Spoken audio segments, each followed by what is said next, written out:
ketika menemukan maupun kehilangan, ketika bersama maupun ditinggalkan. Karena itu, Allah patut dipuji dan dimuliakan di atas segala situasi.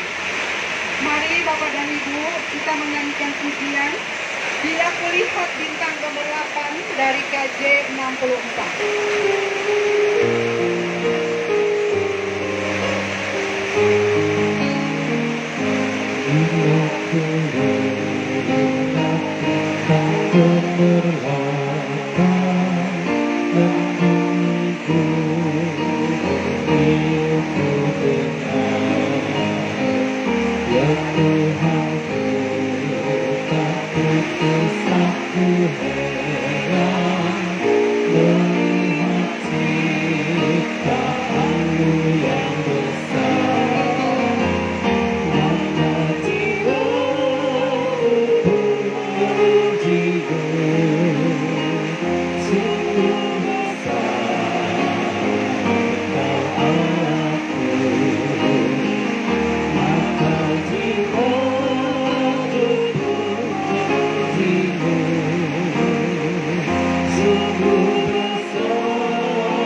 Bapak dan Ibu dipersilahkan duduk.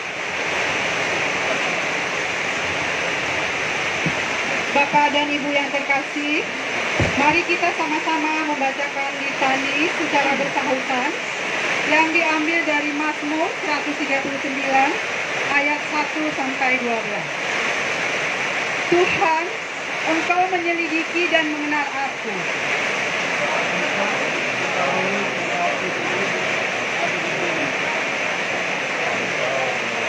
Engkau memeriksa aku.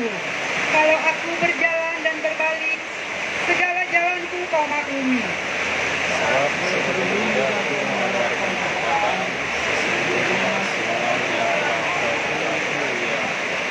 Dari belakang dan dari depan, Engkau memurung aku, dan Engkau menaruh tanganmu ke atasku.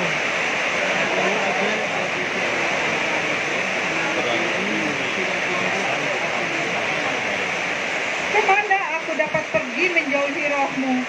Kemana aku dapat lari dari hadapan-Mu?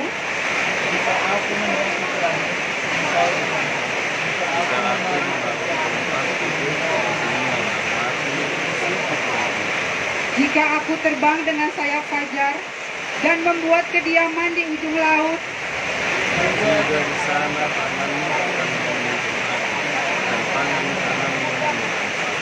jika aku berkata, biarlah kegelapan saja melingkupi aku, dan terang sekelilingku menjadi malam,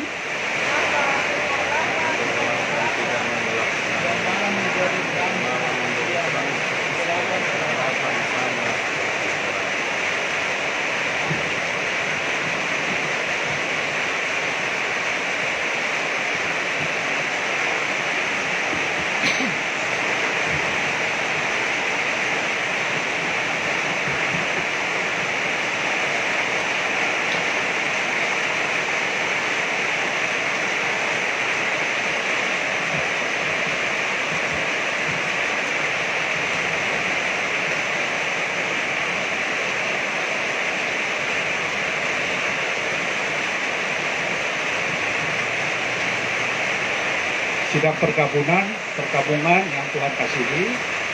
Pertama-tama atas nama majelis dan jemaat GKI Cinere menyampaikan turut berduka cita atas berpulangnya Inang Norma Tampu Bolon, Nyonya Syahat Opu Wibowo, dan khususnya kepada putra putri, cucu-cucu, keluarga besar dan semua yang mengasihi atas kehilangan ibu, opung, dan keluarga.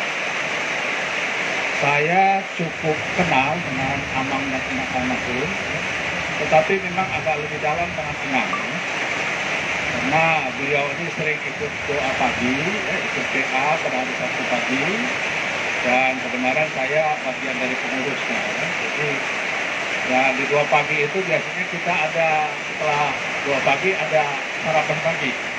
Nah, jadi ngobrol-ngobrol di situ ya, kita cerita. Dan kemudian juga yang mengakibatkan lebih dekat karena dia menganggap saya helanya, ya. Karena istri saya berusiaan. Istri saya berusiaan dari Cibutuan. Kalau istri nomor 15, saya nggak tahu dia nomor berapa nih. Kalau dia nomor berapa? Wis, opung dong aku panggilnya luar biasa. Nah, jadi demikian dulu perkenalan kita ya.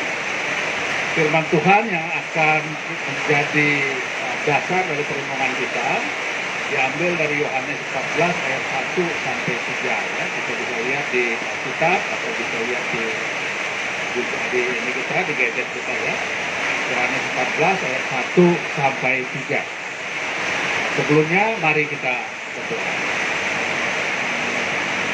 Terpujilah Engkau ya Tuhan, Allah yang Maha Baik, Allah yang pada sore hari ini mengizinkan kami untuk dapat melakukan penghiburan kepada kekasih kami, Ibu Norma yang telah Tuhan panggil pada hari Senin, pada hari Minggu kemarin, siang. Dan saat ini di tengah cuaca yang hujan ini, kami ingin berbagi firman Tuhan untuk keluarga, khususnya anak dan cucu-cucu yang telah ditinggalkan, agar firman Tuhan kiranya menguatkan mereka. Berkati dan pimpin hamba-Mu yang akan menyampaikan, dan juga yang kami yang akan mendengarkannya, biarlah hati pikiran kami terbuka akan kebenaran firman Tuhan. Dan kami menyerahkan seluruh acara dari awal hingga akhir dalam nama Tuhan Yesus Kristus. Amin. Saya akan membacakan firman Tuhan yang menjadi tema perenungan kita dari Yohanes 14 ayat 1 sampai 3. Janganlah gelisah hatimu, percayalah kepada Allah, percayalah juga kepadaku. Di rumah Bapakku banyak tempat tinggal. Jika tidak demikian, tentu aku mengatakannya kepadamu. Sebab aku pergi ke situ untuk menyediakan tempat bagimu. Dan apabila aku telah pergi ke situ dan telah menyediakan tempat bagimu, aku akan datang kembali dan membawa kamu ke tempatku, supaya di tempat di mana aku berada, kamu pun berada. Demikianlah Injil Tuhan Yesus Kristus. Berbahagialah mereka yang mendengarkan firman Allah dan memelihara serta melakukannya. Haleluya. Sidang perkabungan yang Tuhan kasihi berbeda dengan pandangan duniawi yang melihat hidup hanya pada saat di dunia ini. Banyak kan orang yang seperti itu ya. Ya kita nikmatin hidup selama di dunia lah. Soal nanti itu kita nggak tahu. Apakah neraka, apakah surga, nggak jelas. Ya. Sehingga prinsipnya itu don't worry, be happy. Jadi kita nikmatin apa yang bisa kita nikmati. Sebaliknya ada juga pandangan yang tertuju sangat fokus kepada kekekalan, kepada kehidupan setelah kematian. Nah umumnya mereka-mereka ini suka meditasi, kontemplasi, asketis, bertapa, dan melihat seolah-olah kalau dia mengikuti kesenangan duniawi atau hal-hal yang bersifat duniawi, bahwa dia akan semakin jauh dari surga. Nah itu bisa kita lihat misalnya ya, dari rohaniawan Hindu yang seperti itu ya. Kekristenan berbeda. Kekristenan itu berimbang. Artinya kita melihat dunia ini secara realistis ya. Kita menerima bahwa dalam kehidupan itu ada kebahagiaan, ada penderitaan, ada kesedihan, ada kegembiraan, ada waktu untuk menangis katanya, ada waktu untuk tertawa. Dan dalam menjalani itu kita juga diminta untuk melakukannya secara optimis. Pertama, karena damai sejahtera dari Tuhan kita itu menyertai kita. Ya, nanti kita lihat ya. Damai sejahtera dari Tuhan kita menyertai, sehingga apapun yang kita alami, rasa damai sejahtera itu ada karena Tuhan yang memberikan ke dalam diri kita. Nah, sehingga apapun yang kita alami, seperti kedukaan ditinggalkan oleh inang yang kita kasihi, ya, apapun itu, kita boleh tentu bersedih, ya. Kita boleh tentu merasa kehilangan, tetapi fokus kita itu harus melihat bahwa Tuhan memberi damai sejahtera dalam menjalani segala-galanya. Dan yang kedua, Tuhan menghendaki kita menjalani kehidupan kita yang ditinggalkan orang yang kita kasihi ini sebaik mungkin, seoptimal mungkin. Ya. Karena Tuhan mengatakan, lakukanlah segala sesuatu seperti untuk aku. Jadi kita itu tidak diminta berleha-leha, bersedih boleh jangan lama-lama, kira-kira gitu ya. Nah, mengandung boleh, ya, berduka boleh, tapi jangan terlalu lama, karena dunia ini masih berjalan. Dan kita diminta untuk menjadi saksi Kristus. Dan dikatakan, jadilah garam, jadilah terang, dimanapun kita berada, untuk siapa? Bukan untuk kita, tapi untuk kemuliaan Bapa di surga. Itu menjadi kewajiban kita selama di dunia. Karena itu, nah, dan kemudian juga yang membuat kita damai sejahtera, kita tahu bahwa Tuhan menjanjikan dalam nas kita baca tadi, bahwa Dia telah menyiapkan tempat bagi kita. Nah, Dia telah menyiapkan tempat bagi Inang. Tentu kita percaya bahwa Inang sebagai bagian orang yang percaya, yang rajin doa pagi, yang rajin ikut PA, tentu Tuhan menyediakan tempat bagi dia juga di sana. Jadi saat firman tadi yang kita baca disampaikan kepada murid-murid Tuhan Yesus, mereka itu juga sama, mereka sedang gelisah, sedang khawatir. Kenapa? Kalau kita lihat di Yohanes 13 sebelumnya, mereka itu baru mengalami apa yang kita bilang tadi itu, Tuhan Yesus mencuci kaki mereka. Ya kan, ini saat-saat Tuhan Yesus mau disalibkan. Setelah mencuci kaki, Tuhan Yesus mengadakan perjamuan malam terakhir. Nah, di situ kemudian setelahnya dia mengatakan dalam ayat 27, dia katakan seperti ini, ya.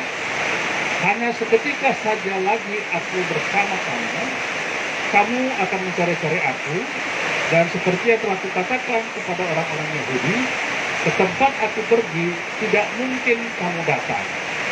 Jadi kita juga bisa maklum mengapa murid-murid ini gelisah.